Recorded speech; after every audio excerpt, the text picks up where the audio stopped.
जब भी हम मॉडर्न हिस्ट्री या पॉलिटिकल साइंस को पढ़ते हैं तब हमें वर्ल्ड में डिफरेंट ट्रांजिशन फेज भी देखने को मिलता है।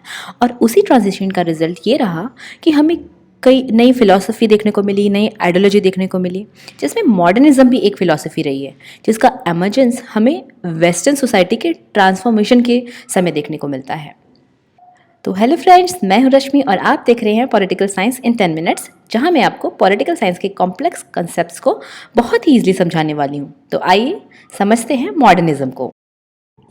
मॉडर्निज्म को समझने से पहले हमें मॉडर्नाइजेशन और मॉडर्निज्म दोनों को सेपरेटली समझना होगा। अगर मैं मॉडर्नाइजेशन की बात करूं तो ये एक फिजिकल प्रोसेस है, या फिर कहें फिजिकल डेवलपमेंट को ये डिनोट करता है। मतलब जो मॉडर्नाइजेशन होगा वो आपको फिजिकली दिखाई देगा। और वहीं अगर हम मॉडर्निज्म की बात करते हैं तो यहाँ पे मॉडर्न में क्या लगा हुआ है, इज़म लगा हुआ है, और जहाँ भी इज़म लगा हुआ होता है वो आइडियोलॉजी को डिनोट करता है। मतलब ऐसा कोई भी मॉडर्न डेवलपमेंट जो आइडिया के लेवल पर हो या विचारों के लेवल पर हो तो उसको हम मॉडर्निज्म कहते हैं। इसका मतलब आधुनिकतावाद वो है जो हमारी मानसिकता या कहीं वे ऑफ थिंकिंग में बदलाव की बात करता है। अब हम मॉडर्निज्म का डेवलपमेंट देखेंगे।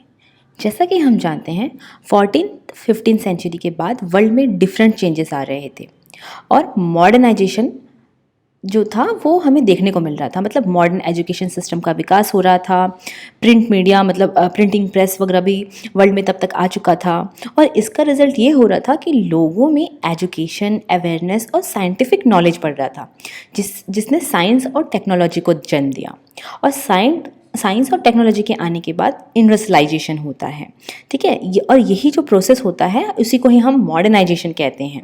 जिससे क्या हो रहा था, इस मॉडर्नाइजेशन के प्रोसेस से क्या हो रहा था, सोसाइटी का स्ट्रक्चर चेंज हो रहा था।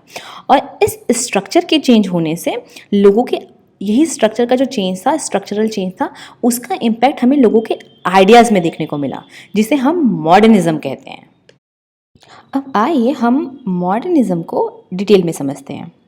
मॉडर्निज्म एक फिलोसफिकल, आर्ट, लिटरेरी मूवमेंट था जो हमें लेट 19th सेंचुरी मतलब 19वीं शताब्दी के अंत के समय हमें वर्ल्ड में तब देखने को मिलता है जब वेस्टर्न सोसाइटी ट्रांसफॉर्म हो रही थी। और यूरोप में ये वो समय था जब इंडस्ट्रियलाइजेशन और कैपिटलिज्म तेज़ी से बढ़ रहा था, जिसकी वजह से हमें वह सोसाइटी में सोशल चेंज देखने को मिल रहा था। और साथ ही साथ साइंस और टेक्नोलॉजी और इनोवेशन में तेज़ी से भी डेवलपमेंट हो रहा था। और इन सारे ट्रांसफॉर्मेशन को एक्सप्रेस करने के लिए साइकोलॉजी की न्यू आइडियाज़, न्यू फिलोसफी और नई नई पॉलिटिकल थ्योरी एमर्ज हो रही थी। इस तरह हम देखते हैं कि जो मॉडर्निज्म का जो कोर आइडिया है वो ह्यूमन लाइफ, सोसाइटी और बिलीफ सिस्टम में प्रोग्रेस की बात करता है, ग्रोथ की बात करता है। इस तरह हम ये भी देखते हैं कि जो मॉडर्निज्म का मतलब था ना, वो प्रोग्रेस, ग्रोथ और एडवांसमेंट, डेवलपमेंट बन गया था। जो ब्रॉडली देखें तो जो नेशन स्टेट थे उस समय, या कहें जो नेशंस थे, वो अडॉप्ट किए जाने, मतलब नेशंस के द्वारा इसे अडॉप्ट किया जाने लगा था। मतलब अब जो स्टेट और सोसाइटी थी वो मॉडर्निस्ट अप्रोच को अडॉप्ट कर रही थी, मतलब मॉडर्निस्टिक थिंकिंग को प्रमोट भी कर रही थी और अडॉप्ट भी कर रही थी।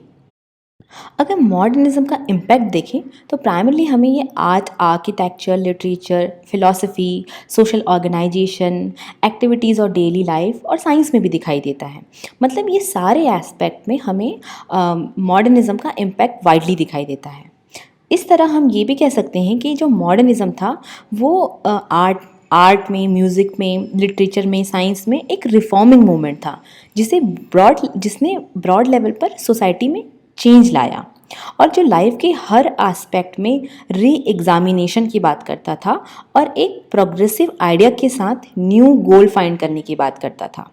और ये वही समय था जब फ्रीडम ऑफ एक्सप्रेशन या एक्सपेरिमेंटेशन या रेडिकलिज्म जो था, वो सबके जो कन्वेंशनल एस्पेक्ट थे या जो उसके पारंपरिक विचार थे उसे रिजेक्ट करने की बात करता था। तो अगर हम ओवरऑल समझें तो मॉडर्निज्म की जो आइडियोलॉजी थी वो एक मॉडर्न थिंकिंग डेवलप कर रही थी, और ये मॉडर्न थिंकिंग जो थी वो डिफरेंट फील्ड में डेवलप हो रही थी। अब आइए हम इसे कुछ कैरेक्टरिस्टिक्स को भी डिस्कस कर लेते हैं। इसमें पहला है कि ये कल्चरल मूवमेंट था। मतलब अगर हम देखें तो इनिशियली ये एक कल्चरल मूवमेंट था जो हमें आर्ट, आर्किटेक्चर, पेंटिंग्स, लिटरेचर ये सब में दिखाई देता है। और इस फिर धीरे-धीरे क्या होता है, इसका रिज़ल्ट ये होता है कि बाद में जाकर ये बाकी एस्पेक्ट को भी इम्पैक्ट करता है। वहीं इसकी दूसरी विशेषता है नाहिलिज्म। इसका मतलब होता है नास्तिकवाद।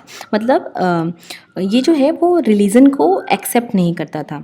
इस तरह हम ये कह सकते हैं कि मॉडर्निज्म उन सारे रिलीजियस और मॉरल वैल्यू या प्रिंसिपल को रिजेक्ट करता था जो सोशल डेवलपमेंट या सोशल प्रोग्रेस को रोकते थे। वहीं हम अगर इसकी अगली विशेषता देखें तो ये कहता है कि इंटरनेशनल ब्रेक विथ ट्रेडिशन। इसका मतलब है कि ट्रेडिशन या कस्टम को टोटली इसने रिजेक्ट कर दिया था और नए मॉडर्न प्रोग्रेसिव वैल्यूज़ और प्रिंसिपल की बात करता था। वहीं चौथा देखें तो इसकी चौथी विशेषता होती है एक्सपेरिमेंट्स। मतलब ट्रूथ को जानने के लिए या किसी भी चीज़ को सही समझने के लिए ये एक्सपेरिमेंट की बात करता था। और वहीं इसकी अगली विशेषता देखें तो ये इंडिविजुअलिज्म, नेचुरल राइट जैसे कंसेप्ट को प्रमोट करता था, जो हमें डिफरेंट थिंकर की राइटिंग्स में भी देखने को मिलता है।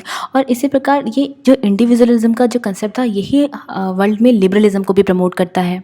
वहीं अगर हम मॉडर्निज्म का इम्पैक्ट देखें तो हमें साइंस और टेक्नोलॉजी में भी दिखाई देता है, क्योंकि हम उसी समय देख रहे थे कि नए नए इनोवेशंस वगैरह हो रहे थे। और अगर हम इसकी अगली विशेषता देखते हैं तो हमें ये देखने को मिलता है कि सेकुलरिज्म जैसे कंसेप्ट एमर्ज होते हैं, क्योंकि हम जानते हैं सेकुलरिज्म या फिर जो धर्मनिरपेक्षता है ये सब जो है वो मॉडर्न कंसेप्ट है, ये सब मॉडर्निज्म की ही देन है। तो इस प्रकार हमने मॉडर्निज्म के कुछ कैरेक्टरिस्टिक्स देखे। जैसे कि मैंने पहले ही बताया था कि जो मॉडर्नाइजेशन है वो एक कल्चरल मूवमेंट था, लेकिन मॉडर्नाइजेशन का इम्पैक्ट हमें पॉलिटिकल साइंस और पॉलिटिक्स में भी दिखाई देता है। इस तरह हम देखते हैं कि जो मॉडर्निज्म का जो कंसेप्ट है वो क्लोजली एसोसिएटेड है इंडिविजुअलिज्म से, कैपिटलिज्म से, अर्बनाइजेशन से और पॉलिटिकल ग्रोथ से। लेकिन हम मॉडर्निज्म की बात पॉलिटिकल साइंस में करें तो ये हमें मैकियावेली की राइटिंग से ही दिखाई देता है, क्योंकि मैकियावेली ने हमें मॉडर्न टाइम में पॉलिटिकल साइंस का एक नया एनालिसिस हमारे सामने रखा था, जो कि जो जो एंशियंट टाइम से ट्रेडिशन चला आ रहा था या एरिस्टोटल के समय से जो ट्रेडिशन चला आ रहा था वो सारे ट्रेडिशन को मैकियावेली रिजेक्ट कर देता है।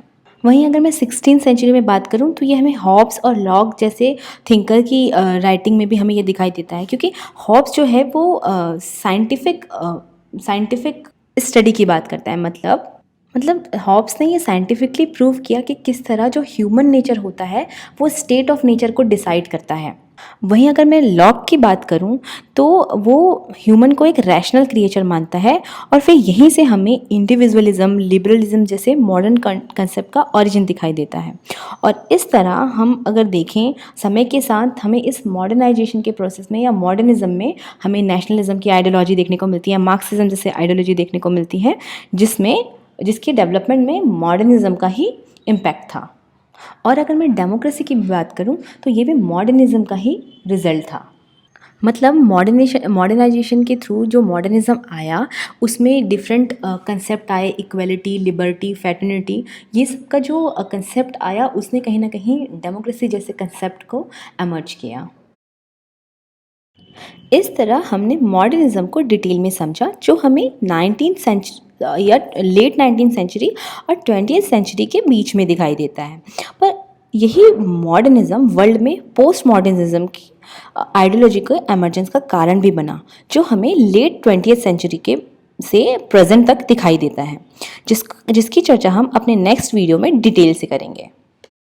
अगर आपको इसी तरह पॉलिटिकल साइंस के इंपॉर्टेंट कंसेप्ट से रिलेटेड और भी वीडियोस देखने हैं तो please do like, share and subscribe my channel. It is my small initiative towards spreading knowledge. उम्मीद करती हूँ आपको आज का वीडियो अच्छा लगा होगा, और हाँ, अपने विचार, अपने सजेशन कमेंट करना ना भूलिएगा। Till then, bye bye and keep learning.